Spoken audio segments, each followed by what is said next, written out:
Good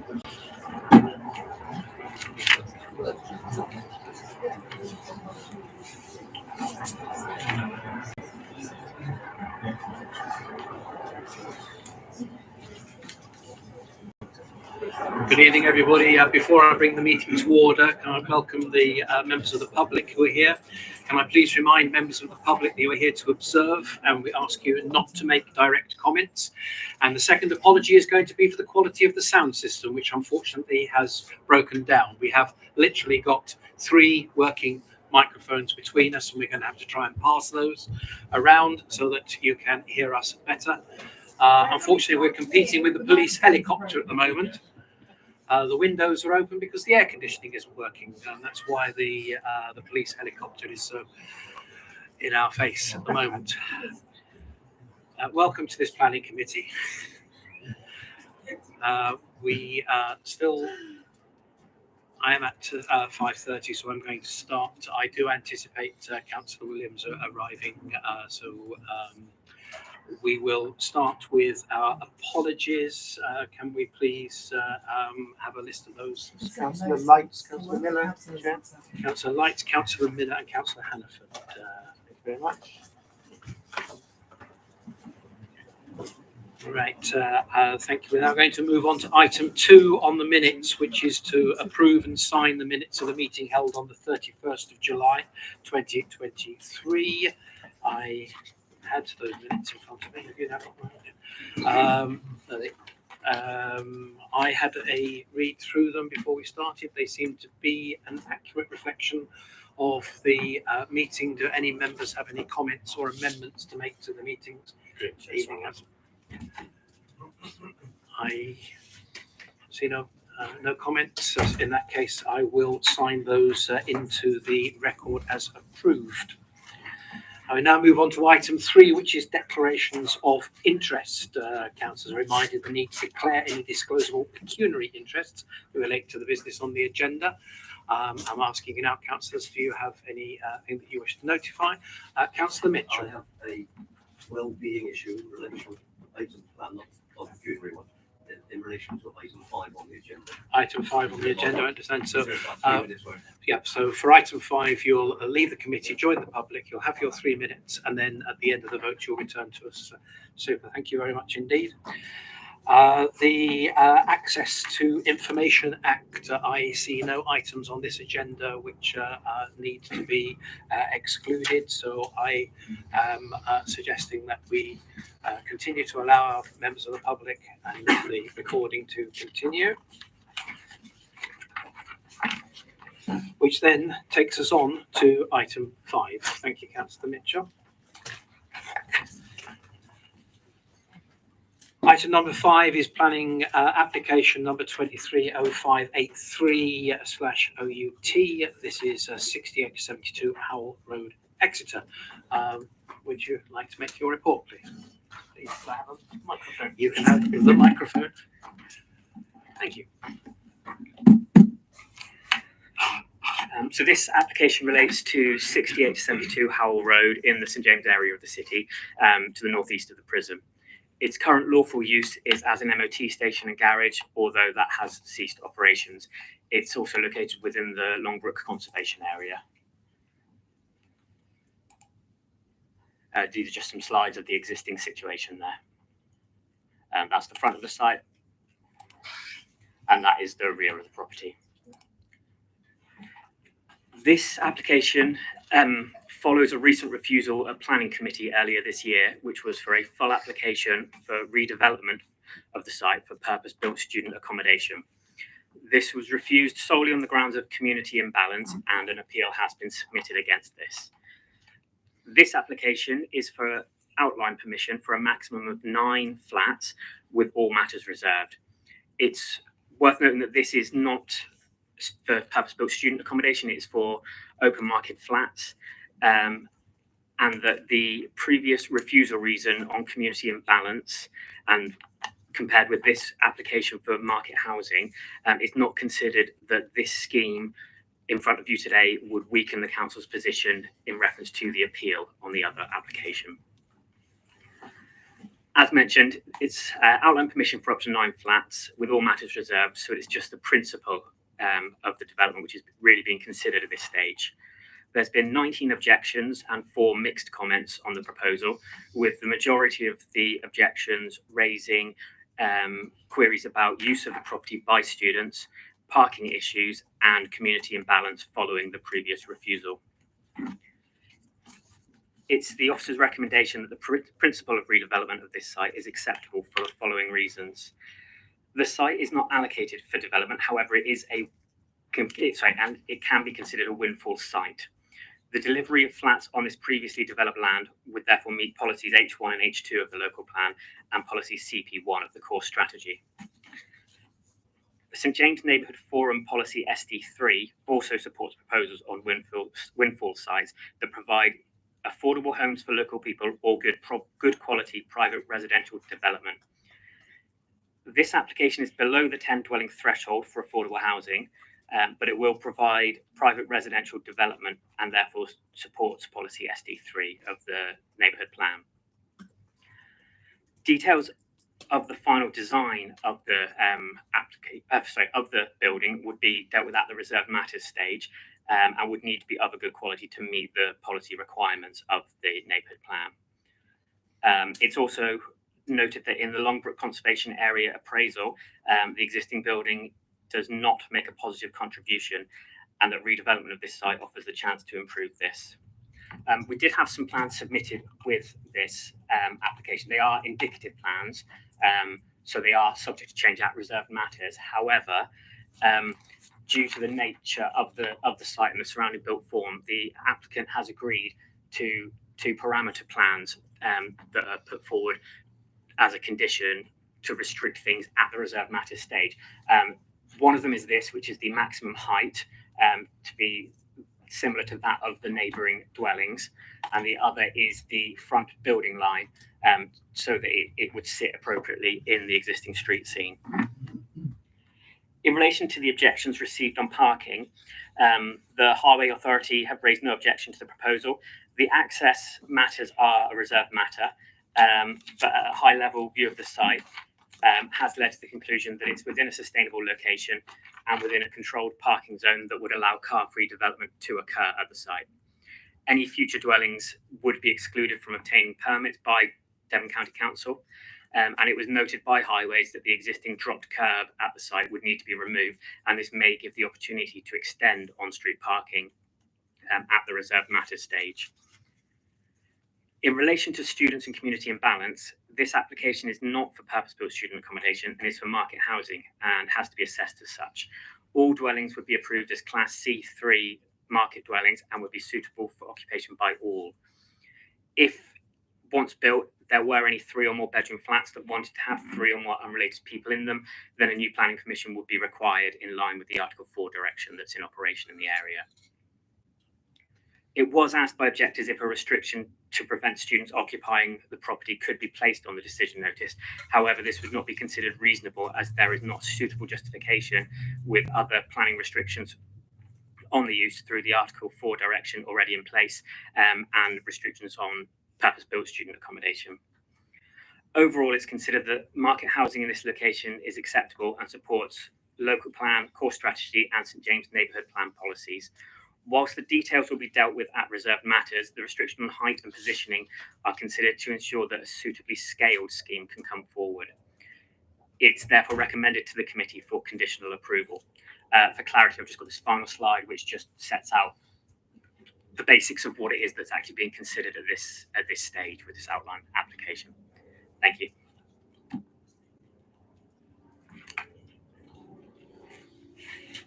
Thank you very much. I'm now asking members if they wish to raise questions with the officer on his presentation. I'm saying Councillor Jobson first, please. Thank you. Could you try your mic and see if it's working, please? Is that good? On page 22, paragraph 16 of the report, second paragraph says, following discussions with the applicant over the nature of outline provisions and initial uncertainty over final flat sizes, it was agreed that the description I don't need to read the rest of the paragraph, you know the one I'm talking about. Can you tell us what the minimum sizes of the 2-bedroom flats are and what the minimum size of the 1-bedroom flat's going to be? Sorry. So at this stage, we don't have any of the flat designs, but they would be expected to meet at a minimum the nationally described space standards, which off the top of my head, I know that for a 1-bed flat, it would be either 37 square meters or 50, or and so on for the others. Is it possible? Is it possible to put a condition in so that it is absolutely clear that the flats will, if approval is given, that the flats will meet the national minimum, at least the national minimum standards for 2 and 1 bedroom? So it is a policy requirement for them to meet it, and it's actually set out in national policy that all new dwellings have to. So we wouldn't normally put a condition on saying that. That being said, we can put an informative stating that the reserve matters, in the reserve matters design, it has to meet that if you so wish. Thank you. Any other member with a question? Councillor Ketch.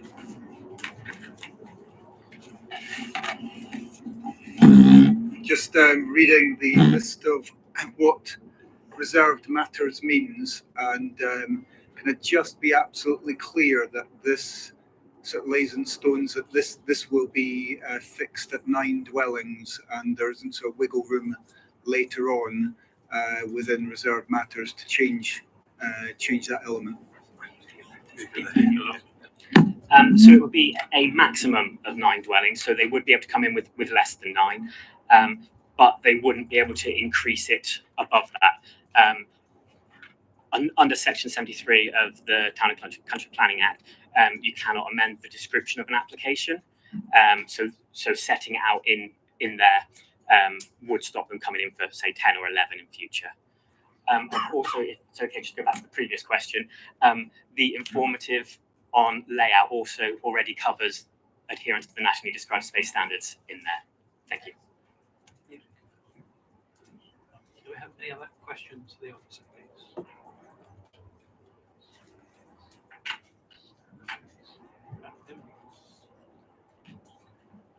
We will now have our speakers. We're going to start with those speaking under Standing Order 44. So I'm asking for Councillor Pearce, please. Marina, you have to give that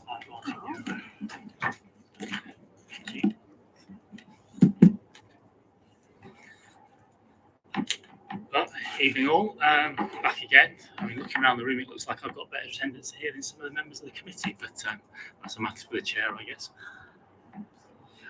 So it's a kind of a bittersweet situation here tonight. This is an application on paper for much needed residential housing within the St James neighbourhood area. Is that actually a good faith application? I'm not sure. I'm really confused. A similar proposal came forward for purpose-built student accommodation, was turned down for community imbalance. That decision is being appealed. Now, if this is a good faith application, why is that appeal been lodged? If this is granted now at outline stage, will this come to fruition? I've got no faith whatsoever that it will do, because if the appeal is successful, then purpose-built student accommodation, which the community does not want, which the community does not need, which this committee took a view the community does not need, will be brought forward. Now, if that appeal hadn't been lodged, or if the appeal had been withdrawn and this new application put in, I'd be sitting here and I'd be extolling the virtues of this wonderful application that brings forward some really much needed accommodation in our city. But as I say, I just don't think it will come forward. If we remember back to the site photos that were put up earlier, I don't know if you can scroll back, fantastic, thank you. That horrendous street scene there now, all that graffiti was done the day after the previous application was turned down. The people who did that were approached, they were spoken to, and it was done with the owner, his permission. That, to me, can only be described as one thing. That is a child's dirty protest at the decision that this committee previously made.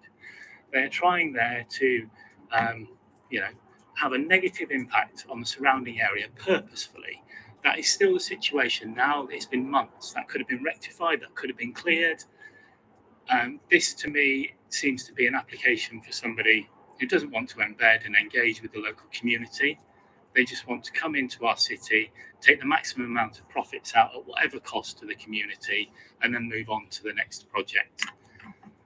I cannot sit here in good faith and say to you, please build the houses that our community desperately needs. And we really, really, really do in this city. We've got a national housing crisis playing out here. We've got a university that has expanded from 14,000 students in 2010 to nearly 40 now, 39,500 and something students there are in this city. There is not enough accommodation for them. And that has had a hugely detrimental impact, particularly in this area. Because yes, it's fantastic. We get all these high skilled people, we get all these good solid jobs come to our community, but it does mean that we've lost so much of our housing stock to only one type of short-term cohort. It's really, really difficult. So we do need more homes built to try and balance that. The pace of building that would need to go on in our city to have kept us to the level of different housing stocks that there was in 2010 would be astronomical. We'd be almost the size of Bristol by now if we'd have kept pace with building over the last decade that would have been required. 30,000+ extra people we have in this city every year now, as a result of decisions made elsewhere that were beyond our control as a council, and certainly you as a committee. So we really, really desperately need these homes, but these homes will not be delivered. What will happen here is there'll be a refinancing to allow him to fight the appeal. There'll be purpose-built student accommodation there if the barrister team are successful in defeating your decision when it comes to appeal.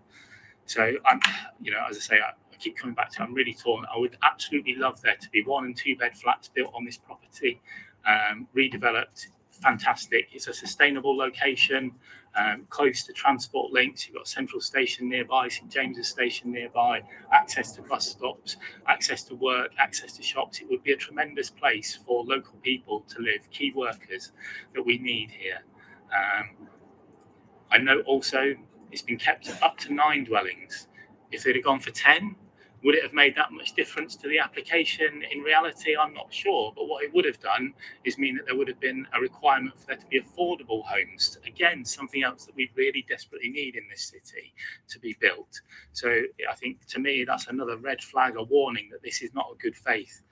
This is not an application from somebody who wants to contribute positively to our community, which is what we desperately need. I'd like to come back to the point that you put up with the recommendation. There was a couple of bits in there. Thank you, if you can. Cheers. That one there. So what we're talking about here is if it does come to reserved matters, if maybe, possibly, that maximum height of neighbouring properties, building line to follow that of neighbouring properties, I'd really like to see in there an actual height rather than that, because in the interim, one of those could change. Before this comes forward, the line that you put up on the photo to kind of illustrate this was slightly above. Is that where it's going to be? So I'd really like it to be a condition where there is an actual centimetres and metres put on there, so that we know what the parameters are if it was to come to reserve matters, because this is a kind of tricky debates, decisions, conundrums that have come to this committee previously, where some things have been agreed at outline and then it comes to reserved matters, and actually the scale, the massing, all these things which are legitimately entirely reserved matters seem to have been tidied up somewhere else previously. So 3-4 years down the line, if this ever did come back for reserved matters, you guys might be a completely different committee and wouldn't be aware. So I'd really love to see that change. I don't know if that would be possible to put an actual measurement in there, so that it does keep it. But as I say, it's bittersweet sat here, because if this was going to be homes for local people, possibly an affordable element to that, absolutely fantastic. The fact that it isn't purpose-built student accommodation is to be welcomed, but the chances of delivery on this, even with the construction industry as it is at the moment, and the challenges of getting properties built, even if they weren't there, I just don't believe that this is a real application for all the reasons I've set out. I won't go into the private conversations I had with the developer where he explained what this was all about, because but I think I've been clear enough in what I'm saying to you now, is that I don't believe this is a fair application, a right and proper application, and is following the rules of justice and fair play that we should all want in our community. And I'll just leave you with those thoughts. Thank you for the time, Chair. I was going to say to If Martin, you've got some, I'm happy to field them as ever. But just remain at the table. Thank you very much indeed. I'm asking members if they have questions which they wish to address to Councillor Pearce relating to the matters that he has brought before you this evening. Councillor Ketchum. On one hand, you sort of suggest that this could be a real boon for the city. You know, you've laid that out very clearly. And on the other hand, you feel there's some element that gives you great unease, and you've stated that clearly.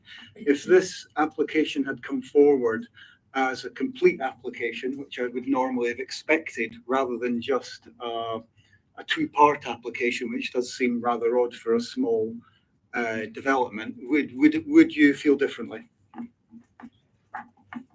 Yeah, that's a great question. I think I definitely would have more confidence if the work had gone into this application, that it was ready to go with all, a complete full application at this stage. I would still have a sense of unease because there is that appeal pending in the background, and that at some point any decision that this committee could be challenged externally and overruled, essentially, from somebody not in this community who doesn't understand the challenges that we've got here in the city. So I would still have some unease, but it wouldn't be to the same level. As I say, that we desperately need more homes in the city. So it really pains me to sit here and not be championing a development that delivers 1 and 2 bedroom homes, but I'm just not sure that it's actually going to happen. But Thank you, Councillor Pearce. Are there any other questions for Councillor Pearce, please? No, okay. Thank you very much indeed, Councillor. We're now moving on to speech from members of the public. I believe that the order will be objector, supporter, and then ward councillor. Is that correct? That's the right sequence, yes. Okay, so objector first, that's Ms. Robin Connett. Can you please come? If you push the button on the right, then hopefully you will be illuminated. Once you've actually settled down and started speaking, you'll have 3 minutes. Okay, thank you very much indeed. Thank you.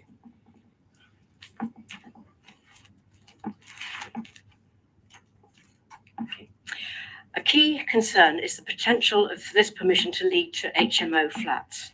The report implies that Article 4 direction provides the protection needed to prevent this. It should do, but sadly in Exeter this is smoke and mirrors. The recent HMO review document reveals why. Properties of 3 to 5 unrelated people are described only as private rentals, as distinct from HMOs. This is not in line with planning law, which defines properties let to 3 or more unrelated people as HMOs, and describes use class C4 for HMOs for 3 to 6 people. Planning officers say in here that they don't have resource or scope to be able to distinguish between C3 homes for single households and C4 use by 3 to 5 unrelated people. The net effect, the protection that Article 4 provide areas like St James suffering from serious community imbalance simply doesn't exist. Paraphrasing the claim made in the executive summary of the review, officers seem to be saying, well, this flat could be C4, on the other hand, it might be C3. It's beyond us to find out, so we'll assume it's C3. Not one enforcement of Article 4 direction has been carried out in Exeter since its introduction in 2012, despite the huge growth in unlicensed council tax exempt properties in Article 4 streets that should not have happened. So where does this leave this application? Despite the report's assurance that the applicant, that the Article 4 will prevent C3 to C4 conversion, the applicant knows that if later he were to rearrange the flats internally to let as HMOs, no one would stop him. Although according to law this would require planning consent, he knows that as it stands in practice, our planning officers would turn a blind eye to the matter. Bingo, a block of HMO flats housing up to 30 students, despite your refusal last time of a 26-bed PBSA. This mustn't be allowed to happen. As well as investigation of alleged breaches, taking action where appropriate, national policy says an enforcement plan should set out how the local authority will monitor the implementation of planning permissions. Exeter's plan doesn't address this at all.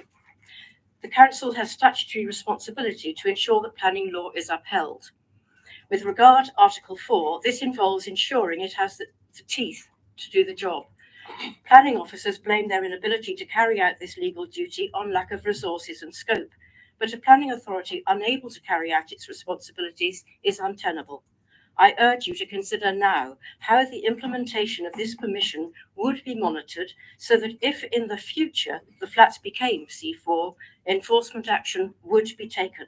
Public confidence in the integrity of the planning system depends on it. Thank you. Thank you very much, Ms. White. I'd like to please just stay in your seat just for a moment. Yeah. A bit like Mastermind, you've finished Okay. just at the right point there. Thank Well done. I'm now going to ask members of the committee if they wish to ask you any questions based on the information that you provided us this evening. Anybody wish to ask a question? Councillor Ketchin. Thank you for your presentation. Thank you for coming this evening. Can I ask what your vision would be to distinguish this or protect this from your perceived threat of this being PBSA by the back door? How would this what would your vision be of the building in another context? Because that's not come across. We would love to see it as 1 to 2 bedroom flats for local people. That would be fantastic. It's exactly what the neighbourhood plan asks for, exactly what we want. But it seems that there isn't the monitoring, there isn't the enforcement in place in Exeter to ensure that if this permission was given, even if it was built like that in the beginning, that behind the facade, it would be rearranged inside, as I've actually been told it would be, and it would end up as accommodation for students, probably more students than the 26-bed PBSA refused.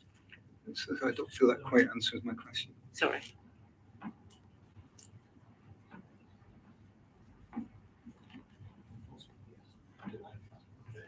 Just like Roger to Thank you, Chair. I just want to make an observation in response to the comments that Ms. Connick made on enforcement, because I pretty much agree with everything she said.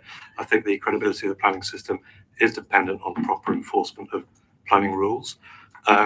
We've been in the unfortunate situation for quite a few years now of not having a full-time permanent enforcement officer in our team, but we now do have. Very recently joined us, and I'm absolutely confident that we'll be looking to enforce the rules in relation to Article 4 direction and the occupancy of properties like this, if approved, in accordance with the national legislation.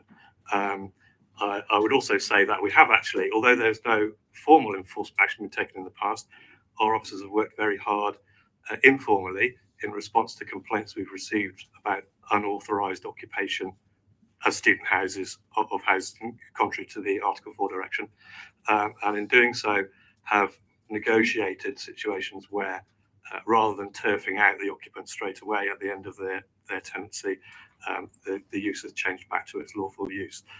So we're very keen on working proactively to make sure that there isn't any problem of the type that you discussed. Thank you, Roger. Right, Andy, do you have a So supplementary my question? question hadn't quite been answered, because what I've not heard is a vision that is an alternative to what is proposed from the objector, and I think that kind of that's really what I was asking. But As this application said, it's very similar in design and things like that, the external part to the previous PBSA application, and there were no objections to that. It was really just the community balance issue. So that is the main objection. And so I'm sorry if you feel I didn't answer you, but that is really what my focus is, that it's got to be ensured that at no point, not just as it's built, not just afterwards, but down the line, that it is not turned into student accommodation, which St James just cannot sustain. Thank you, Ms. Bonnet. Can I ask are there any other questions from our members? All right, no, in that case, thank you very much indeed for your attendance. Thank you. Now, moving on to our next speaker, speaking in support of the application, I have Mr. Williams. Is that correct? Mr. Williams? Again, Mr. Williams, once you're settled down and organised, we ask you to speak only for 3 minutes. Do I need to press anything, or just? No, that's it. You're all ready to go. I feel like I've taken a bit of a kicking there. I was going to do a little speech, but I think I'll just answer some of the points. I think it's a bit disingenuous to say I'm going to spin in and spin out and take my profit. I've lived on Danes Road in 1998, Longbrook Street. I've lived in the city for a long, long time. On this scheme, first time round, we spent the best part of 50,000 quid liaising with Roger to accommodate a scheme that planning officers want. We have to go by a planning policy, not just on the whims of what other people require. That scheme is refused. So in answer to why it's outlined with no details, is because we feel we've got a scheme that is acceptable, the form of development is acceptable, the fenestration, the roof height, etc. All those points are acceptable. To go with a new scheme, spend another 20, 30,000 quid to then get turfed out is not going to fly for us. I think it's clear the site is going to be developed. It's a blight on the conservation area. Everyone agrees it's going to be developed. It's not going to be a garage anymore. It's definitely not going to be industrial. We feel it's students. You felt that shouldn't be the case, so then it's only left with residential. So we come forward with a residential scheme, and I'm not sure why now that seems to be problematic for some of the local members. Just for clarity that Chris has touched upon, this is for a residential scheme. It's not for students. There's not some desire to sort of flip it into a load of HMOs or 8-bed HMOs. That will be restricted by the Article 4, by the Planning Commission, and I'm sure by the enforcement officer, if that was ever to be the case. Can I please ask people not to comment whilst the speaker's speaking? Thank you. So yeah, we're slightly at a loss. We do what the planning officers recommend with pre-app advice. That gets refused. We come back with something else, and it seems now that that's also a problem.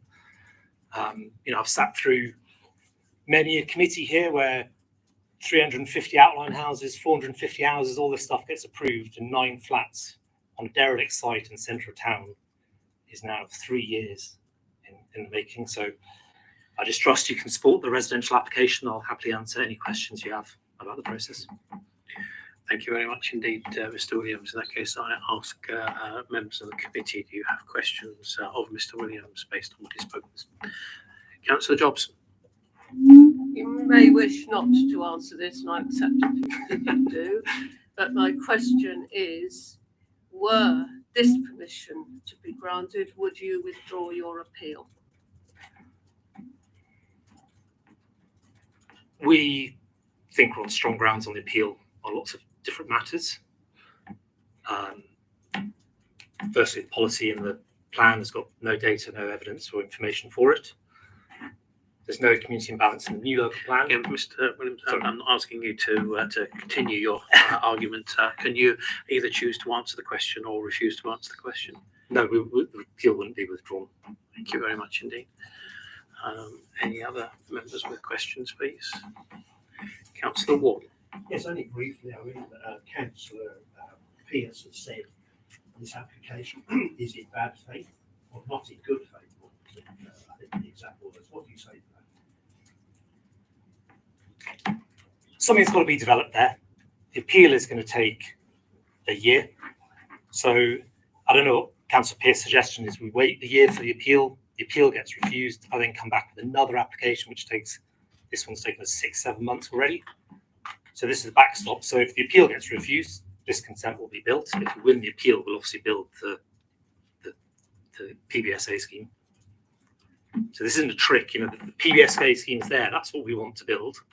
But if we get refused for that, we'll build a residential scheme. So this isn't not some sort of skullduggery around. It's clear what we're wanting to do. We've got an appeal running with costs on an officer's recommendation for approval, and that's the scheme we want to do, and that's the scheme that indeed your officers suggested we should do. Thank you, Mr. Councillor Ward, will you? So effectively, this is the kind of backstop application? Yep. Yep. It's a contaminated site. I don't actually. I've been asked the question. So Yes, please.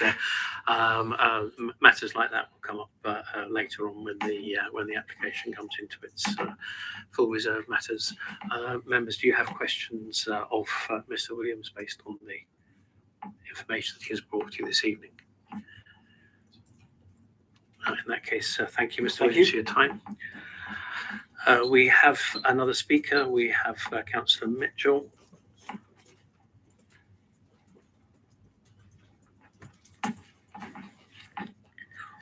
Thank you for the sauna. Well, the helicopter's gone back, so the The windows can be helicopter's reopened. Yes. First of all, I'd like to thank the planning officer, a most comprehensive and balanced report. I don't think anybody can say that it is not a full and comprehensive report. One piece of evidence I would add to it, which might, if not necessarily influence people, but inform them, already over 50% of the council tax addresses in our ward are exempt through student occupation. So when you talk about community balance, 20%, we're already 50%. The previous application by the developer was refused, as we've said, and has gone to appeal with the reason of local plan H5B create an imbalance in the local community because of the specific type of accommodation, purpose-built student accommodation. We now have this application for 9 1 and 2 bedrooms classed as housing. What the community is concerned about are the eventual end users of this accommodation or housing. Because clearly, if they become students, it undermines the whole of your community balance argument. If they're occupied by 1 or 2 unrelated persons, they're not HMOs, and they're not subject to Article 4 legislation, but can still be occupied by students. If they are occupied by students at the end, the community will feel let down by us as a planning authority. They feel they're either going to end up with a purpose-built student accommodation block or 9 flats occupied by students, with just a small decrease in the number if they go for the flats that's currently occupied. Local planning authorities have powers to introduce policy requiring developers to sell or to rent to people who have a local connection. These policies read local connection or principal residence can be included in the local plan, neighbourhood plans, or in supplementary planning documents. And I would encourage those in this authority to seriously consider this option, because we have a situation that where people come forward with C3 housing accommodation, we can't use community balance as an argument, because it's not people residence, it's not a type of housing in that sense. The planning officer states on page 25 that we currently have no powers to restrict the type of occupation on this site and in effect any site in Exeter. The St James neighbourhood plan on infinite windfall sites, as referred to by the officer, does say that we should be looking on these types of sites for affordable local housing for local people. But the problem is, it says or good quality private residential development. So you've kneecapped yourself in a way in the neighbourhood plan by having that balance between two, and the developer would rightly say this is high quality residential development. So we've got no local connection thing there. And I believe this issue will become more urgent as more applications are received for co-living accommodation rather than purpose-built student accommodation. Urge the authority to consider in the local plan to consider bringing action forward so we can close this loophole and have it available to support us as a planning committee. The inner city wards need help to call upon local connection or principal policy residents to support community balance. Because at the moment we can only do it when it's specific student accommodation. But it's this style of development we can't. Got to the last word actually. I did have three other notes as well. Yes. Somebody like ask a question, I'll try to warm them in. So on that note, members, do you have questions for Councillor Mitchell? Councillor Jobson. Thank you, Chair. Councillor Mitchell, you described the policy in the neighbourhood plan for being affordable or good quality. Yeah. Are there any descriptions within the neighbourhood plan on what is good quality? No, this is a part of the preamble in the neighbourhood plan, following on from community balance and housing, which just states that this is a preference specifically for infill sites, whereas in fact the policy infill site SD3 it just states there homes for local people or good quality private residential development. The argument would be made, I assume, by the developer, this is good quality private, and how are we to disagree what is good quality and what isn't good quality accommodation? Thank you. Yeah. And I would hope, if I can just add in there, that reserve matters come back to this committee. I would hope you would have hope for that, for the problems we have reserve matters in the past.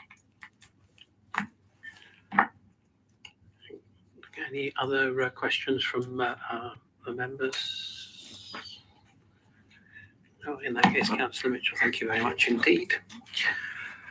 Right, members, we're now moving into debate. Can I again remind you that the purpose of the debate is for you to express an opinion and for you to do it once. Please try not to repeat each other and all the rest of it we're going through. Can you have who would like to open our debate? Councillor Warwick, this is points of information, isn't it? Well, yeah. Or clarification. I mean, the thing is, I know we had an opportunity before to ask questions, but there's other issues that have now been raised, and I'd like some guidance. First of all, Mr. Cummings said in his initial report that the planning application that's before us, I think, has no effect on the appeal. And I took that as meaning of the outcome of the appeal, that it wouldn't be used in evidence one way or the other. But it seems now that what's being suggested is that if we are in a position of one or the other. So therefore, the question that I want to ask is, we have to obviously hear this, and I'm going into this guidance here, stand alone, as if the appeal isn't actually the outcome. So in this instance, it would be standalone. There could be instances on other schemes where if there was something that was related more to the previous application that was refused, but as this is a different application proposal and doesn't relate to the refusal reasons used, it's my professional view that it wouldn't impact on the appeal and the council's position when we represent ourselves at the appeal. So no matter what the questions that were asked, it doesn't matter what the consequences of the appeal might be. That's one we have to put aside. Yeah, fair enough. Thank you, Chair. I guess I'm going to Councillor Ketchum first and Councillor Jobson. And just a point of clarification again, but it links in with what's being discussed and kind of formulates my opinion as well. Article 4 has been mentioned, and just to get it well understood for this application, Article 4 has no bearing on it, because Article 4 is only for properties of 4 whatever or more. Is that right? Roger, Chris? That's correct. So the Article 4 direction would apply to 3 or more unrelated people living in a property. This application is for Class C3, which is single family dwellings. It's also worth mentioning that in some of the comments about how we would investigate, or if say something happened in the future and it tried to become student accommodation through any other route, student accommodation is exempt from council tax, so we can easily check on it and keep an eye on the properties if we need to with it. Thank you. Just add to that if it helps. What we're saying is, once this is built, if it's ever occupied by 3 or more unrelated people, it will be in breach of the Article 4 direction and the council's policy on that. And as I hope I conveyed earlier, we would be very keen to take enforcement action to make sure that doesn't happen. My point of clarification: if it's two or more students, two students per flat, if it's just lower density student housing, there's nothing to protect the community balance from that. That is absolutely correct. So in a scenario where 9 flats are built and they're occupied by 2 unrelated people each, whatever their profession or whatever, that would be outside of our control, and there's no planning legislation that would enable us to stop that.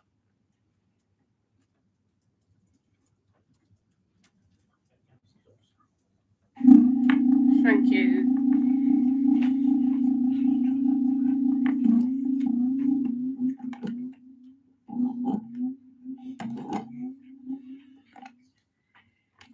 From the top this time. I shall get backache. Thank you, Chair. It's extremely disappointing that the developer is not prepared to withdraw the appeal if this goes through, and I think it is indicative of the fact that they want to get some work done in the hopes that the appeal is successful, to inflict the St James neighbourhood with even more community imbalance that it currently suffers. You've heard from Councillor Mitchell that it's already over 50% of properties that are council tax exempt. That is way more than it was when the St James neighbourhood plan came into being, and it is getting worse regardless of what the rules and regulations may be. Looking at it from the other way around, had this been, and I fear it is not altogether, a genuine application for building residential accommodation, to cram 7 2-bedroom flats and 2 1-bedroom flats into this tiny area could mean you have got 14 adults and children living there in the 2-bedroom. It could be that 2 children, could be 28 people there. Perhaps people in the 1-bedroom flat, very little green space, very little the community, which is why I asked the question about good design. It beggars belief that putting up a property which may apply national standards on the square footage inside the property, but gives people absolutely no real garden space, could become constructed as good design. And in those circumstances, with regret to some extent, had this been an application by a housing association like Cornerstone to put up some affordable units, I'd be waving my hand in favour, I have no doubt. It's not. I don't believe it's a genuine application, and I'll be voting against.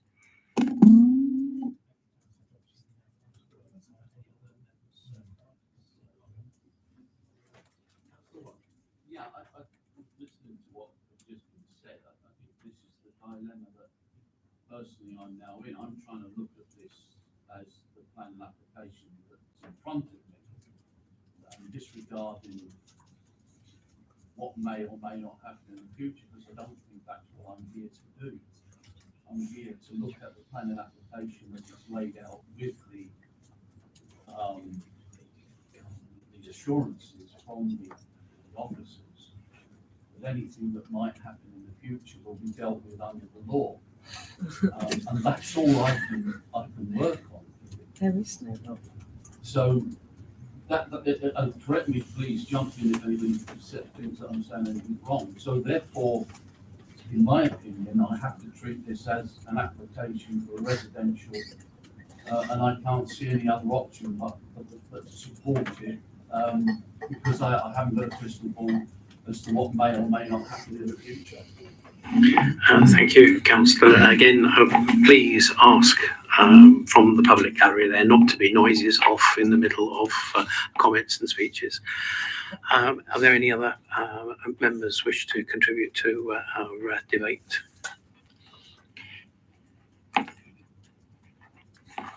Yeah, okay, so we are now moving into the point of us having a vote on this. I will again remind the members that what we are looking at is the existing application in front of you, and to vote according to your principles and opinions based on the information that you have heard and the presentation made by the officer.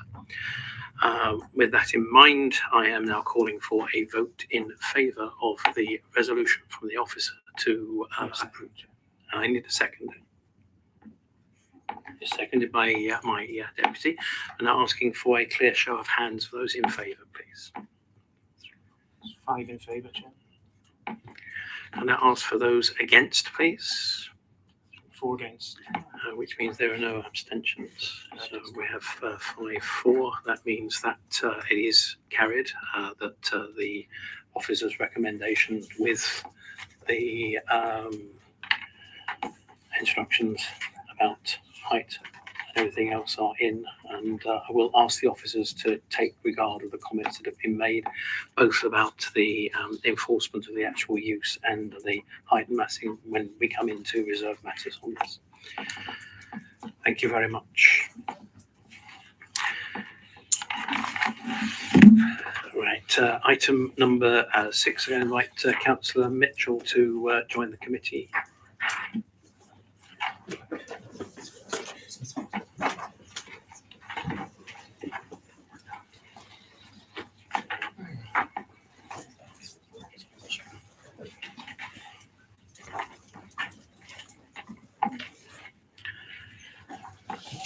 Item number 6 on our agenda is the application for 134th Street, Exeter.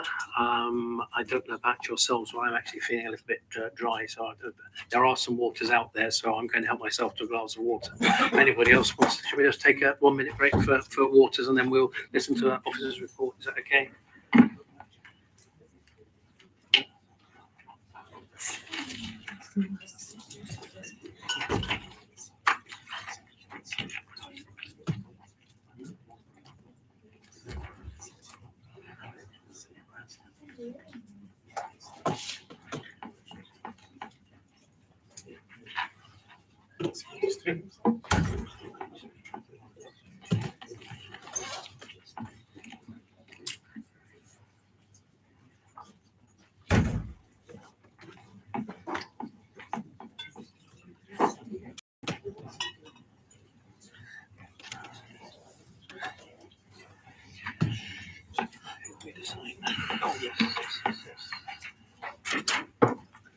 It's every page.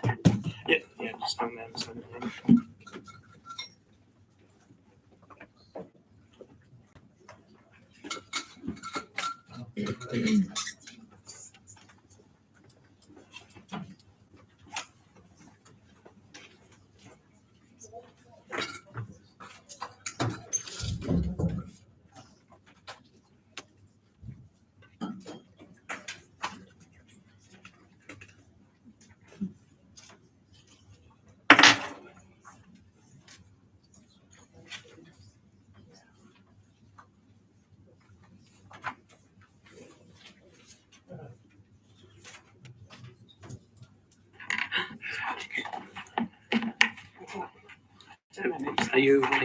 Are you connected to the system? Right, that's right.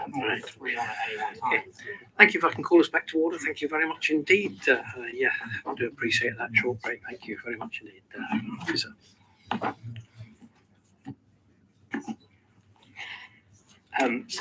So this application is for a variation of conditions to 2012 approval at 134th Street.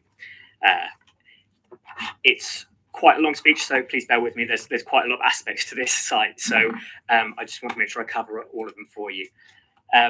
So the 2012 approval was for an upwards extension and conversion of West Street of the West Street fronting aspect into residential for 13 flats. This application in front of you today is to vary the approved plans, and we'll see amendments to the upper floors through the addition of an additional story and alterations at the basement level to provide 3 commercial units. It's proposed to retain the same number of flats. So this is the existing site, and this is the West Street elevation showing as it is at the moment and what was approved in 2012. It should be noted that Sorry, skipping my lines there. The original approval was decided in January 2013 and had a 3-year commencement period. The pre-commencement conditions were met, and it was confirmed that works started on site within 3 years of the original decision date. In terms of how I can't speak today apparently. In planning terms, it's considered that formal commencement has occurred, and therefore the approval is still live. It should also be noted that as this is a variation to that approval, the assessment is limited to the amendments proposed and their material impacts rather than to the entire scheme. There's been 142 objections to the proposal, primarily focused on changes to the basement retail unit, the impact on the increased height on properties opposite in terms of daylight and privacy, and impact on the wider street scene. I'll address these as we go along through it. So this is the difference between the approved in 2012 scheme and the scheme that's proposed and at this committee today, with the additional story on top, an extension to this area, and these areas being ground floor commercial units. I'll go through each floor of the property, starting from the bottom upwards, setting out what was approved and what is proposed with this one. So at the basement levels, fronting West Street, it's currently in commercial use. However, in the 2012 approval, it was proposed to be removed entirely and flats created at this level, split across a lower ground floor and an lower ground floor. It's proposed to create 3 commercial units instead at the lower ground floor levels, which is here, and also going down into the lower ground floor level, and retaining a flat at lower ground floor level and lower ground floor level as previously approved. Hopefully the report has a table which sets this out, hopefully with a bit of clarity for you. The 3 commercial units at the lower floor levels are welcome to support the wider 4th Street shopping area, and it is considered to be a betterment of the existing scheme. As there are new additions to the approved development, a noise impact assessment has had to be submitted, and mitigation measures will be required to protect the new flats from noise from these units. A condition has been placed on the decision notice requiring installation of these measures and testing prior to occupation. At this level, there's also bin store alterations. Originally, this bin store area use, but now there is a commercial unit as well. It's proposed to have a commercial bin store over here, and a condition is required in relation to the design of that to make sure it's appropriate for the conservation area setting. The ground floor, lower first floor and upper first floor are remaining as previously approved, so don't form part of the consideration of this particular application. I've got the plans here just for you to see. The second floor upward extension was approved as a single flat with a private roof terrace, and it's proposed to extend this to create 2 flats on this floor, with removal of the private roof terrace. And then the 3rd floor, which is the new story being added, will be a single flat and will have a private roof terrace area. In terms of occupant amenity, all of the revised flats meet the nationally described space standards and have an acceptable level of light and outlook for the occupants. Concerns have been raised over the height of the building. However, it's noted that as this is a variation to the existing application, only the variation can be considered. Discussions have been held with the council's urban designer regarding the scheme, and it's considered that whilst there will be a level of impact from the proposal, the majority of these impacts, such as overlooking or dominance, comes from the previously approved application, and the impact of this additional story are considered to be acceptable. In terms of the wider views of the site, once I find the right slide,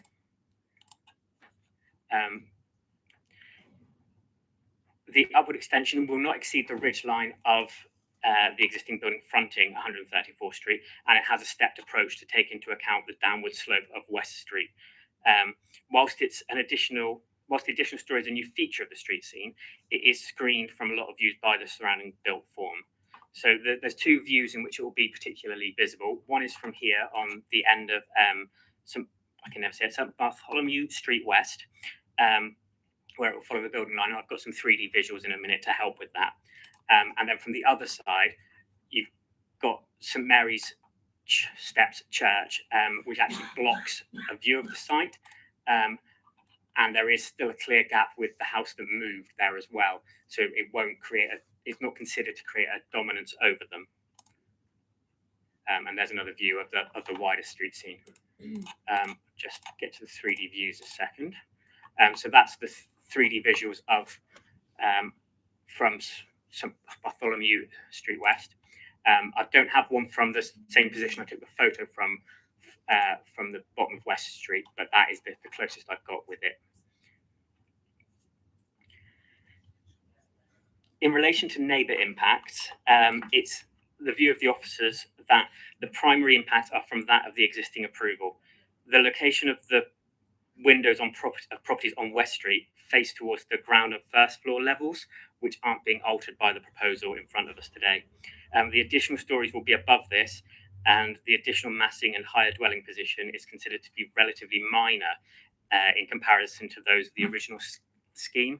I've got some slides which we can look at showing the difference in overlooking from the previously approved scheme. So the blue and green are almost where the impacts, the blue is the existing level, and then the red shows the impacts that will be done from the increased height. There's also a plan on daylight impact showing minor changes with it, and a daylight sunlight path plan, which we can discuss if you so wish. It's a complex scheme, this one with the upwards extensions. The principle of development was established through the previous approval, and it's considered that the addition of commercial units at lower ground floor is a betterment to the existing scheme. Whilst there are impacts on neighbouring properties, it's considered that these are primarily through the existing approved scheme rather than through these proposed amendments.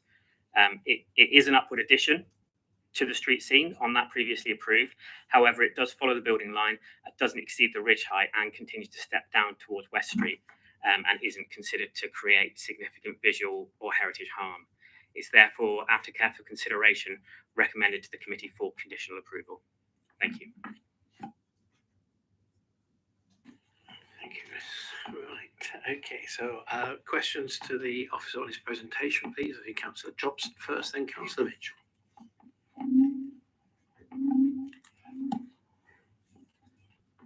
Thank you. Can I ask two questions really? One is, what exactly pre-commencement works started that have left after 7 years or so? This planning application is still a live application. Yes. So it was foundation excavation to a bin store wall occurred. There's emails from the previous planning officer confirming that it was considered to be lawful commencement, and there was also a confirmation from building control that the works had actually occurred. It's a tiny little bit of work then, isn't it, really? Not done very much anyway. That's the legal view. Following on from that, if we reject the plans that are before us this evening, there still is the ability for the site owner to put in the flats that were planned in the existing scheme. That's correct, yes. Thank you. So, following up similarly from Councillor Jobson, but a slightly different angle, you pointed out the work was undertaken within the 3-year rule for the initial planning application. Can you tell us whether it's the same applicant for this second application, or whether the developer has changed? And secondly, does that mean that if this is approved this evening, work on this component of the application, total application, also has to be commenced within 3 years? I'm not sure on the applicant details with it. Unfortunately, that's not a consideration of the planning process. In terms of the commencement of it, because the application has commenced, this application would still be restricted by the time period of the original one. So we don't put a 3-year commencement on this type of thing because it's already commenced. It refers back to the original one. Yes, so it's a new approval of the old scheme, of the old details. Given the foundations of a bin store have been established on site, is there any deadline to the finishing of this project, or is it ad infinitum? Unfortunately, it could be ad infinitum. I've had personal experience with other schemes in different cities, which were from 1979, that were coming in to continue building. Does members have any other questions for the officer? In that case, I'm going to invite speakers. We're starting off with the speaker, councillor speaking under Standing Order 44, which is Councillor Moore. Councillor Moore, could you approach, please?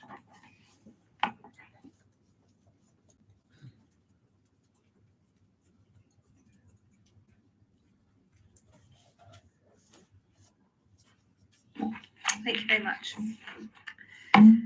So thank you very much for listening to me this evening. I'm speaking on behalf of myself, councillors and councillors Reid and Sparling. And before you, you have a difficult decision. Either way, if there's going to be a significant detriment to the community of this variation to a planning application.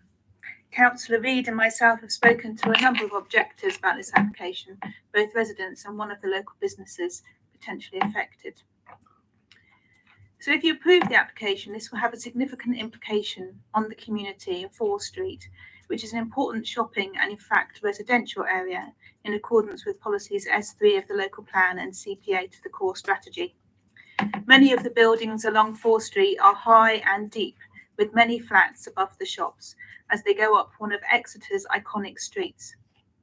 So the profile and the edges of this street and its relationship with its surroundings are really important.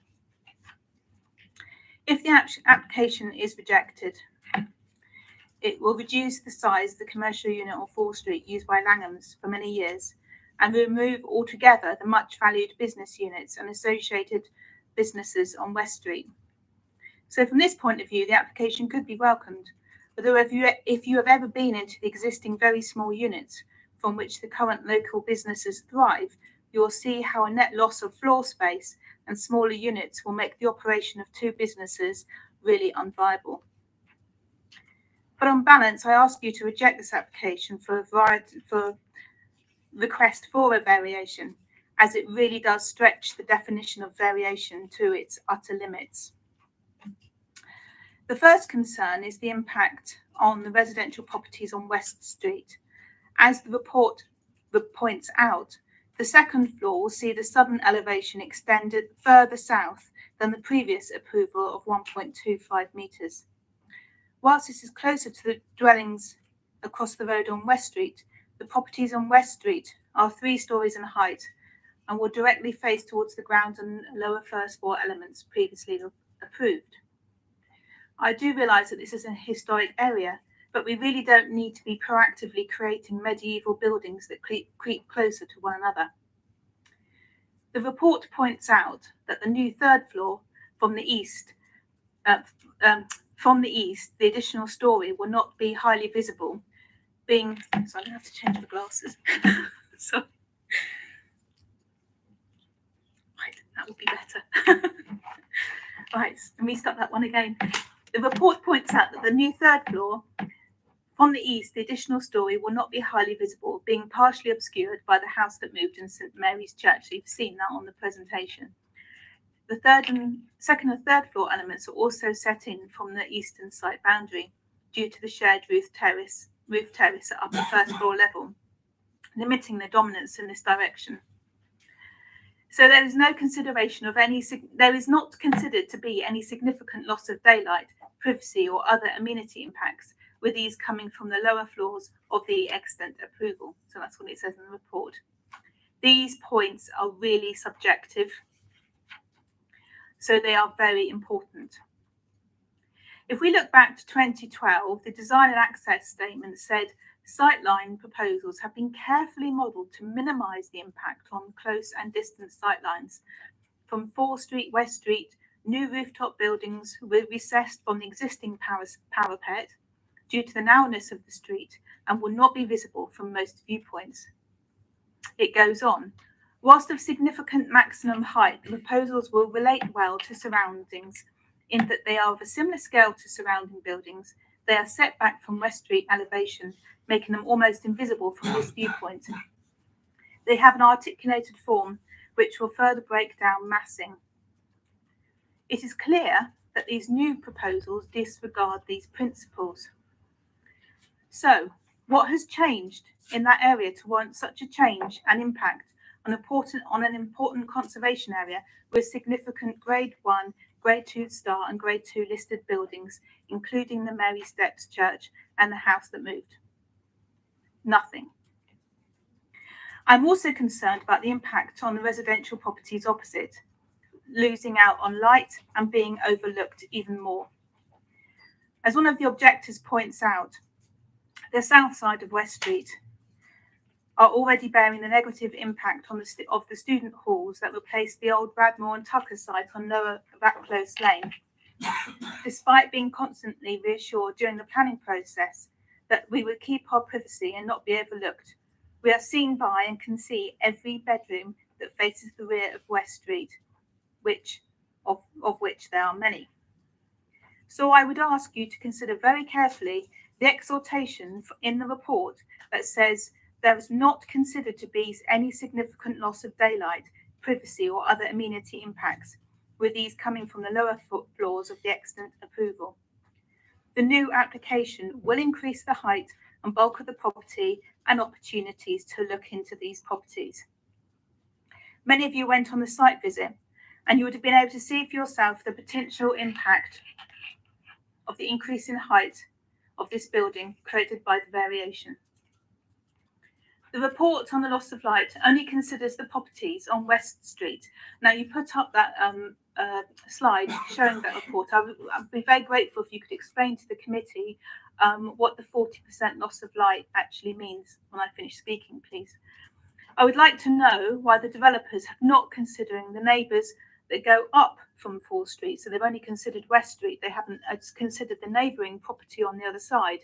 Because as you can see from above, when you look in the report, in the design access statement itself, there's clearly windows in adjacent properties. And so they're going to be on the north side, so they're going to be even more shadowed and even more overlooked. Finally, it is deeply concerning that in a city centre redevelopment, that not one of the flats is proposed as affordable. The Affordable Housing SPD is a material consideration in the determination of planning applications. Policy CP7 says that on sites capable of providing 3 or more additional dwellings, irrespective of the number of dwellings proposed, 35% of the total housing provision should be made available as affordable housing for households whose housing needs are not met by the market. That SPD was introduced in 2014. This application is not a minor, non-material amendment. So this application is not a minor, non-material amendment. It is a significant variation to alter the nature of the development that has already been permitted. Therefore, I cannot see any reason why this proposal should not be exempt. I cannot see any reason why this proposal should be exempt from making its fair share of the affordable housing we so desperately need in the city centre. Thank you. Thank you, Councillor. I'm now asking members for questions to the Councillor. Just some clarification, Councillor Moore. This is on the affordable housing aspect. We are being told that we're dealing with this as a separate application in relation to the additional space, effectively, which I assume doesn't amount sufficiently for affordable housing under the current legislation. I think we were told that this application was first considered in 2013 or approved in 2013. The legislation you referred to was 2014. That was when the SPD was adopted for sites capable of providing 3 or more additional dwellings. So there's 13 that's proposed altogether. So I'd be happy to get an officer's view on whether the legislation can be retrospectively applied when another application comes in on the same site. The other question is, do you welcome or not the addition of retail space in this application that wasn't there previously? I do, but as I said, this is a double bind that you have, either the height or the retail space that is proposed is actually a diminishing of the space that's there on the lower ground level. So that was previously 100 and it's a reduction by 7 meters squared on the lower ground floor of the retail units. So whilst it does enable some retention on the the bottom floor, if you show the new slides, it actually reduces the overall size of the retail units on the ground floor. So the current users, cafe and the roasters, are not going to have sufficient. They've got a wonderful, newly kitted out training kitchen in there, are not going to have sufficient space. So it's going to limit the type of operations that can run from there because of the 7 meter square reduction in space on that level. And similar to the previous application we considered, have you got the concerns as a ward representative about the potential end users of this property? Have got what, sorry? Have you any concerns about the potential of this effectively becoming student flats? I expect it will become student flats, or it may become flats for anybody. It hasn't been applied as student flats. The end users that I'm concerned is that this is going to be pitched as luxury flats and there isn't any affordable housing. That's the major concern in this area. There are hundreds of people who live up and down Fall Street and people struggle to find housing, and we should absolutely be ensuring that every single application which is capable of it includes affordable housing. This is completely capable of including affordable housing. Are there questions to? Right, are you going to? Yeah, can you? So in relation to affordable housing on it and this type of application, so this is a variation to the original approval. With this type of application, we have to, the primary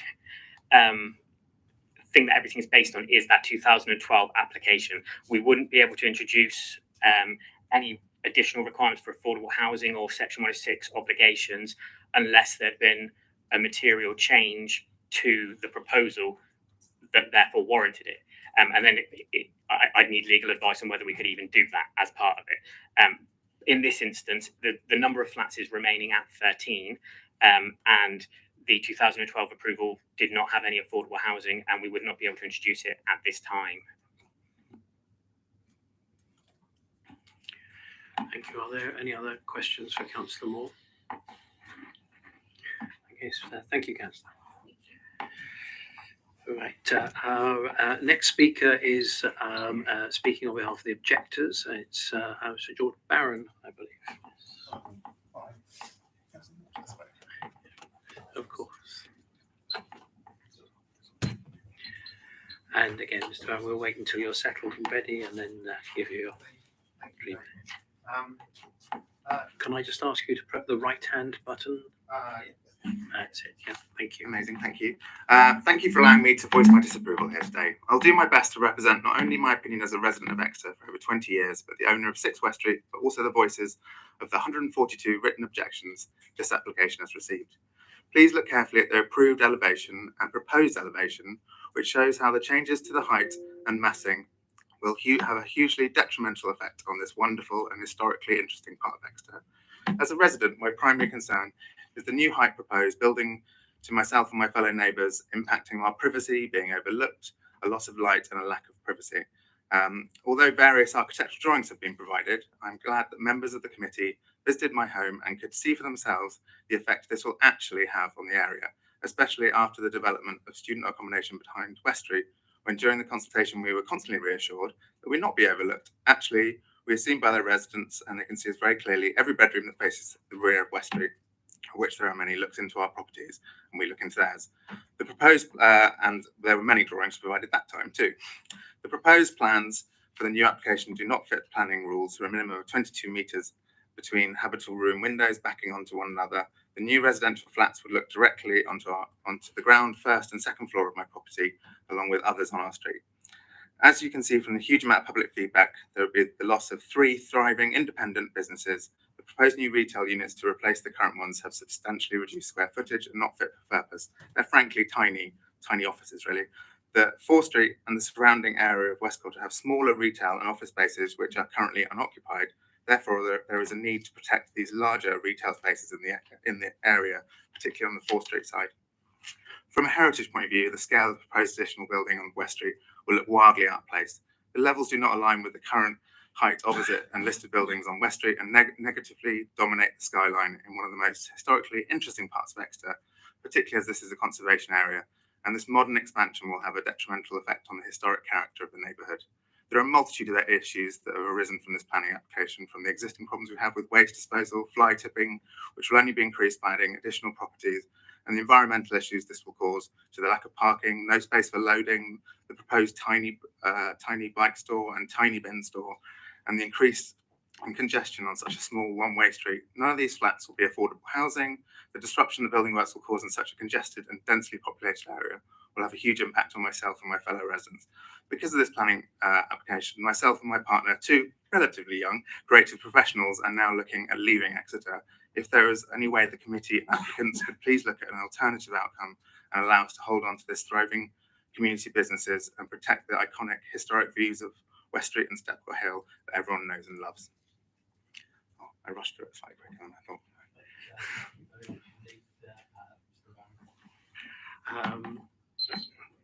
There you go, your timing there. Members, do you have questions, Mr. Barron? Councillor Mitchell first, then Councillor Shaw. Just one point I'd like to take on, if you could develop.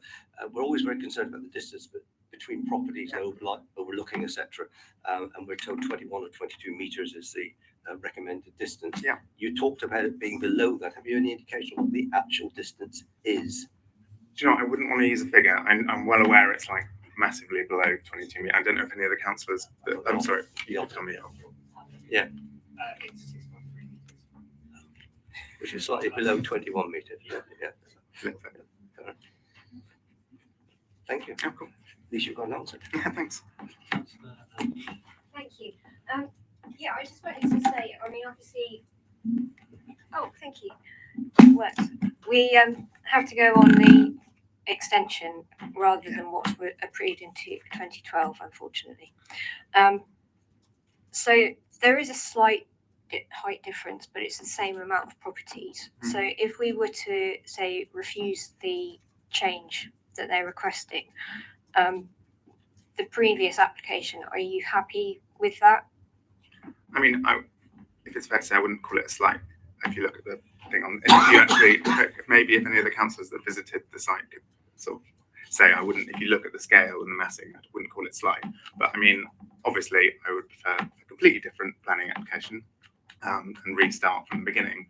But certainly, the best of a bad situation would be to get this one refused and not have this huge mammoth unsightly building on our lovely street. That's lovely. Thank you.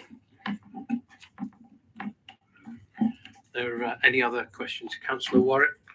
Yeah, on when you spoke about the previous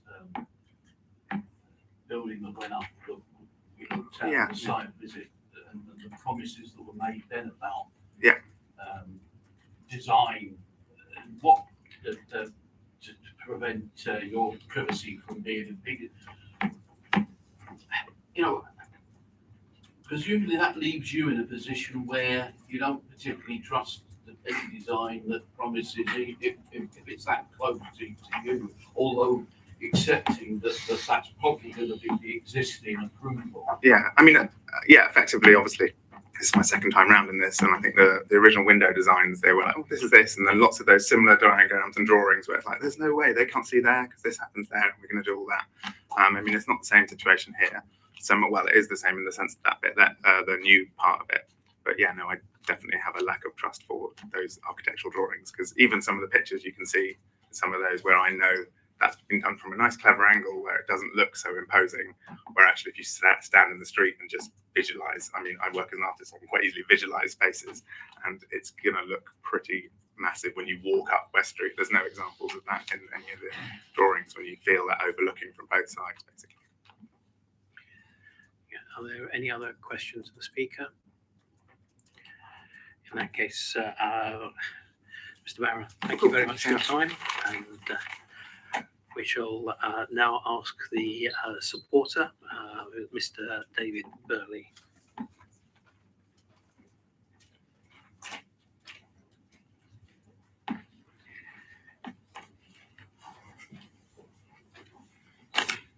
Good evening. Thank you for allowing me to speak today. This is an application to amend an Exeter approval for 13 flats, which was commenced by construction work inspected by Exeter City Council Building Control and confirmed by Exeter City Planning in 2015, as you've already heard. The application allows for the retention of commercial use at West Street level and relocates 2 displaced flats to second floor, with the original rooftop flat raised by 1 story.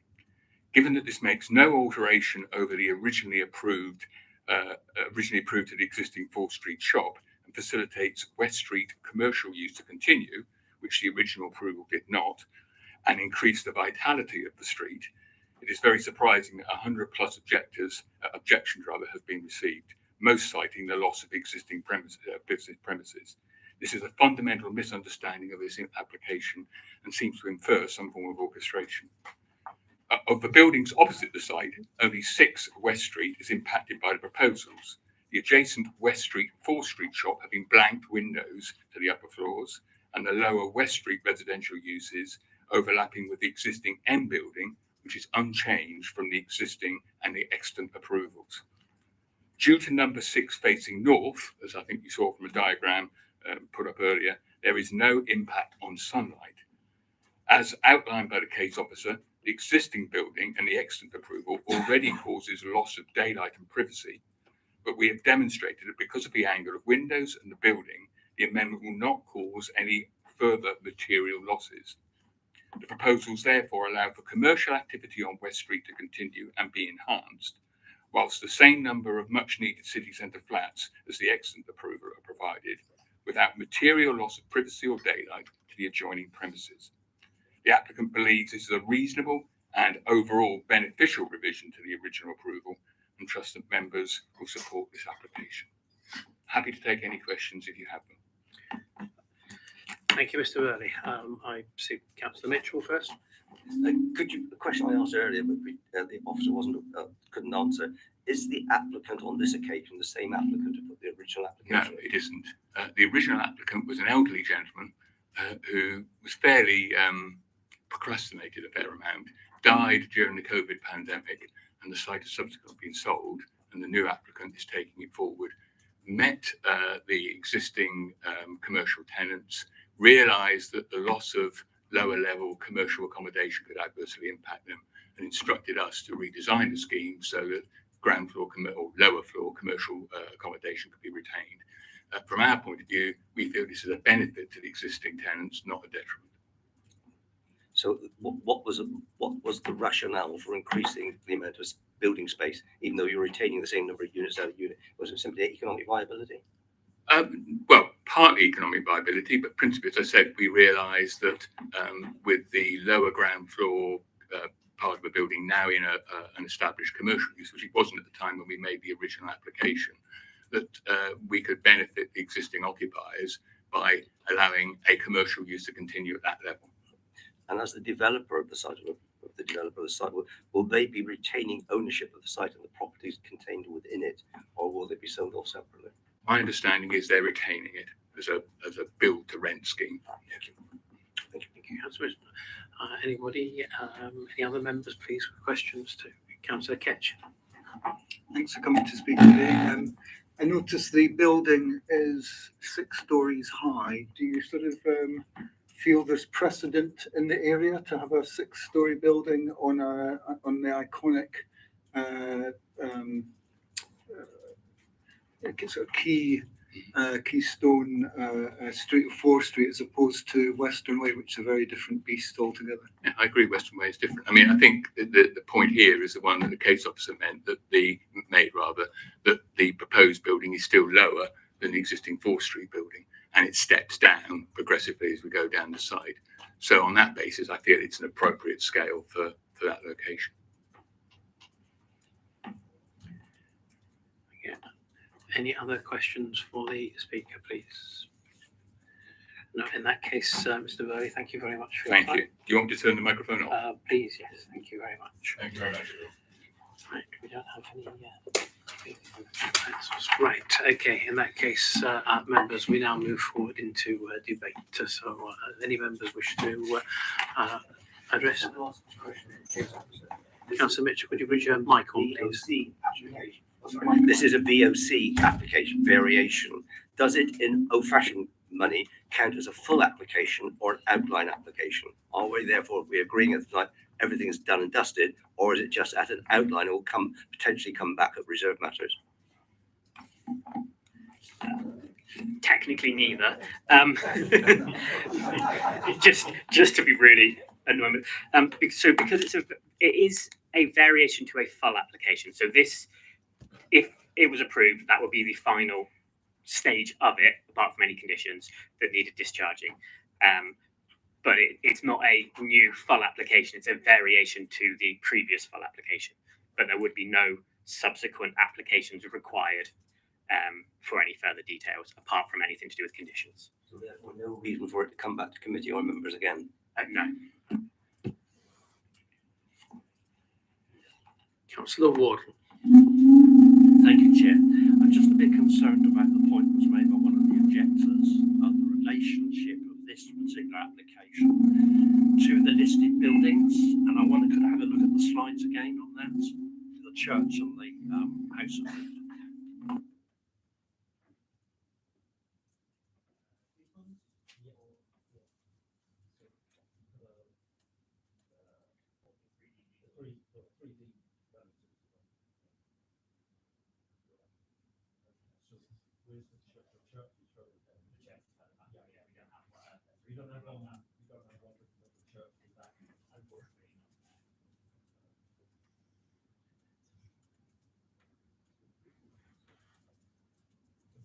You have one at the top of the screen, Yes.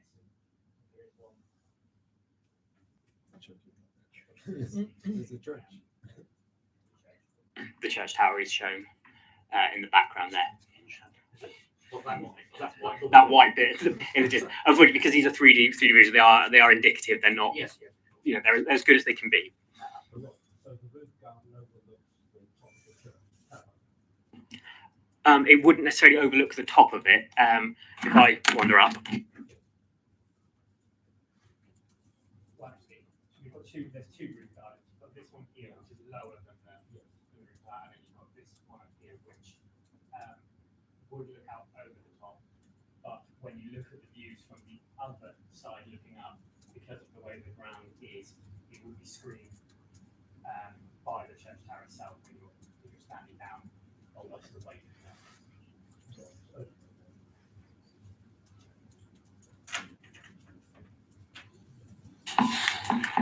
Councillor Warwick. Yeah, I know there was a lot of debate in 2012 which were recommendation went in this quite honestly. A lot of people were quite shocked that it was agreed at that time, but that's irrelevant today. But I do feel that what's happening, and having been looked at the site, it is a very historical part of Exeter. And I do think that we need to consider that. I don't know how much for that, the way that in this particular thing, but I think it's important. And I do think that it's kind of almost, in a way, I think in my opinion, the extra, I can't see the necessity of the extra floor, if I'm honest with you. There's been planning application given for a sizable building within a very historical area, and it's almost like an adult, insult to injury, to raise that even further. And that's the way I would look at it. And you know, taking in, and I take Councillor Moore's point that actually it isn't just these properties that are affected. When I was there on the site visit, I actually looked up at the back of 4th Street, and there are several roof gardens, terraces, and things like that, which would also, I think, suffer detriment the higher this thing goes. So I go on the guidance of the officers, but I'm reluctant to support this. Thank you. Do you want to make comments relating to the? Thank you, Chair. I just want to remind members really of what Chris already said, that the key material consideration here is the approval that's already been granted and could be built. So as planning officers Chris and our urban designer have been looking very carefully at assessing what the additional impacts of this proposal are compared to what could be built under the current permission. And then any inspector on an appeal would do the same thing. They'd be looking at, firstly, what are the additional impacts of the varied proposal, and how are they different to the impact of the extant consent? And secondly, are these impacts unacceptable in planning policy in such a way that the original approval wasn't? So we've talked about overlooking, overbearing, overshadowing, impact on the character of the conservation area, a whole range of issues here. And the professional conclusion has been that the additional impacts are negligible. The impact is the scheme that was already granted permission and could be built. And so if members chose to refuse this application, I would just have to advise you that it'd be very difficult on appeal to justify, bearing in mind that the conclusion that we've made as officers is that the impact of this is limited compared to what was already been approved and could be built.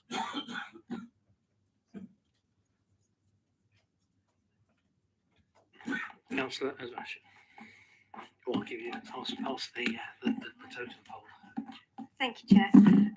Yeah, just a clarification from the officers, please, about the space for the retail at the bottom. So, am I getting this right? The approved one from 2012 takes away the retail space, but the newest one gives back the retail space. So, if we don't approve this today, then they will lose the retail space altogether. Is that right? Thank you. So the existing approval would remove that entirely. It should be noted that this proposal creates both the upper lower ground floor and a lower ground floor area for them. And looking at measuring of it, and it's in the report, is that there is actually an increase in overall commercial floor space through the development, as well as removal of some of the internal walls to open it up further. Thank you. Councillor Mitchell. Just following on, the major change to this effectively is commercial on the ground floor and everything else is jacked up a floor to be as it was in effect. Right? So we then end up with an overbearing massing that local residents would say, you say it's acceptable because it's only one floor above what was existing there before, therefore the impact is negligible compared to what is proposed to be there. Do we have any concern, or do you have any concern on the viability of this site being suitable for retail development at this particular period in retail development? We're having no end of problems in the city centre. This is offshoots from the city centre, and my concern is, are we likely in God knows how many years are going to start building this thing, come back and ask for a change of use on the commercial space to residential space? I mean, we wouldn't necessarily be considering the viability of retail in this area. It's off 4th Street, which is noted as the secondary shopping area, supporting the city centre itself. So it is somewhere we would want to support retail uses or commercial uses being put in. In terms of the future of it, unfortunately, that wouldn't be a consideration of this, and anything in the future, if, for instance, it was vacant long term and they looked at alternative things, then it would either need a new planning application, or it might be that an alternative use could go in there under Class E, which was widened to try and deal with this type of issue in retail environments. It would be a new application, not a variation on that one. Asking any other members with contribution to the We'll debate? just make some summary points. I think having heard the debate, very interesting debate. But I think this comes down to massing. From what I've heard, with regard to retail space, it will either option will lead to great disruption of the businesses there, such that they can't doesn't say that they can continue in their current frame. So either option is going to lead to business disruption. So that's the first thing to maybe park with regard to the current businesses and their respective difficulties. I think what's lost is the step-down approach that's sympathetic to West Street, and the approved proposal does step down. The rooftop gardens hidden away, that's very apparent. But the second one, I just don't understand how we can really talk about that, having seen the 3D drawings, that can be seen as stepping down, as a sort of a big block with one step down at the far end. And that's a very different feel on a street that is actually iconic. I think there's a lot of things that come down to professional opinion carries a lot of clout for me, but I think here there's a lot of subjectivity, and my subjective unprofessional opinion, but someone who knows that area well, is that these two proposals are quite different, and it's an issue of massing and a loss of a feel and an idea that was in the first proposal that's lost in the second one. Thank you, Councillor Ketchin. Are there any other contributions to the debate, please?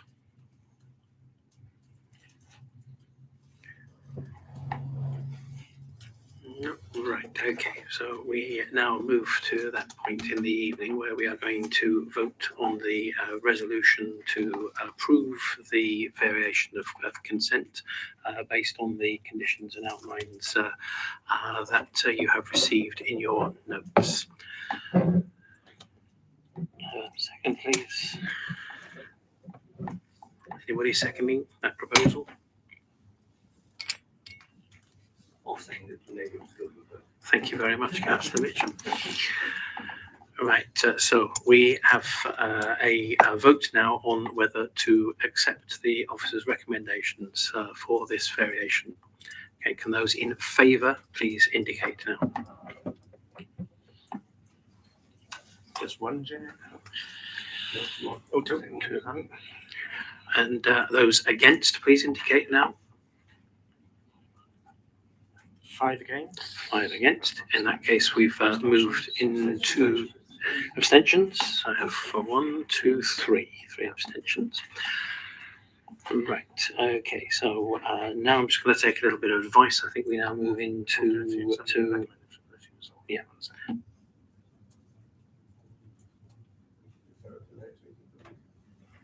So let's put that forward.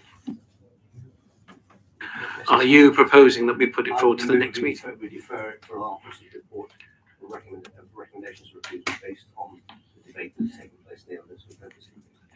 Mainly it relates to the impact on the immediate area and massing the buildings.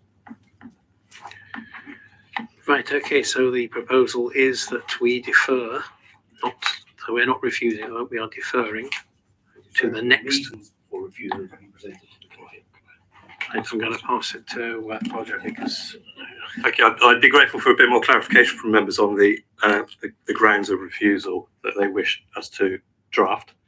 And you've talked about scale and massing, and is it the impact of that scale and massing on the built character of the area, or the amenity of neighbours, or both? The historic nature of the area, retaining the character of the area. I think it's a very unique area. It's quite a specifically unique site in Exeter,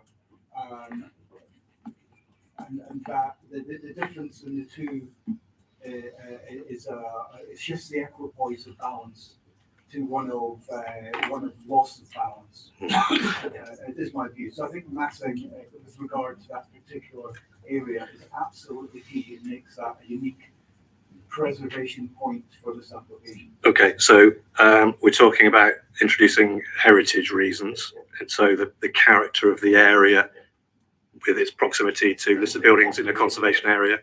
Doesn't fit comfortably with the rest of the area and the historic nature of the community. And the loss of the step down effect, if you look at approved 2012 and proposed, that has been jacked up and it's going off. There's no step down there. and am I right in thinking that you're also concerned about the impact of the massing, the scale and massing on the perception of a poorer outlook or level of amenity for the occupants of nearby residential properties? The impact on local residents already living in properties adjacent with a 6.3 metre gap. Okay. Would members be happy, rather than bringing it back and having another debate about it, that we draft reasons for refusal based on what you just told me, which I think is quite clear, and that those are agreed by the director in consultation with the chair, rather than bring it back to the planning committee? So on that basis, rather than delaying it another month, we could refuse it sooner. So I need somebody to move that proposal and then so Councillor Sfajan moving it, Councillor Ketchen seconding it. Okay, I'm now asking for a vote on that motion. So are those in favour? 9. Any against? Am I allowed to abstain? Right.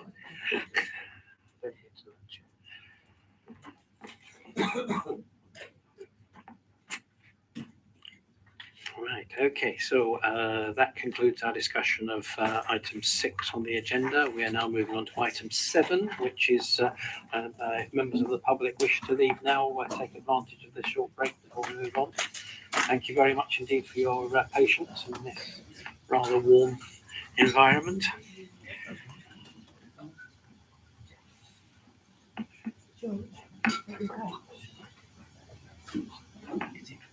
Okay, we're moving on to item number 7. This is a list of decisions made and withdrawn applications. The list is before you in your minutes.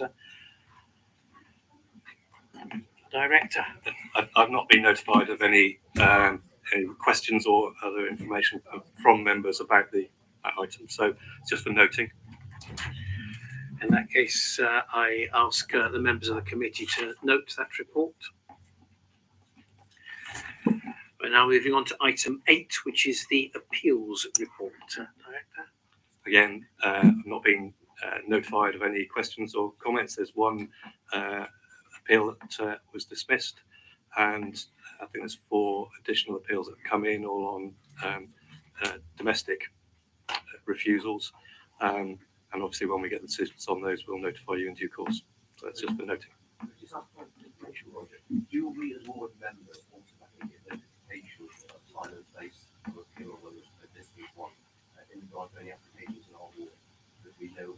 For example, I've got one coming up in my ward soon, and I'd like to contribute. I just wondered how we, not a member of planning as well, but as a ward member, how I would give Well, most appeals, and in particular the ones that are on the reported this time that are coming up, will be in representation. So there isn't a time and a place. The council will submit a statement. Very often it will be simply the report that led to the refusal, and the inspector will come to the site independently and view that and reach a conclusion. So there isn't really an opportunity for you to meet anyone to discuss it. Although there is, with all appeals, there is an opportunity for interested parties to make representations to the. Well, I think it may be just by the mechanism of them appearing in the statement here. Well, we do write to neighbours, so if we write to neighbours, we should really write to ward councillors as well. Yeah.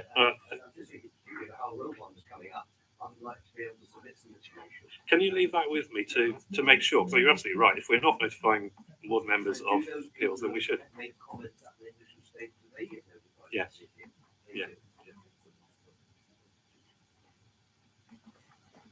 Okay. Thank you. Yes, so the report itself apparently notifies members. Is that right? Yeah, but I think that actually, if we're writing to local residents, which we do, there's no reason why we can't write to board members immediately that the appeal comes in as well, and advise them of the mechanism to communicate their concerns to the inspector. Yeah. So we'll make sure our communication with you is better on that.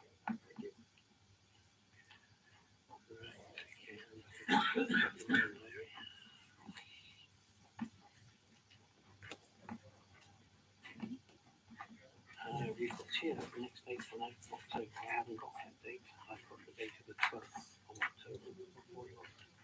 No, I'm just waiting for you to go. I'm just pointing out there appears to be an error in the date of the next meeting. The next meeting is actually on the 12th of October, on Thursday, the 12th of October at 17:30.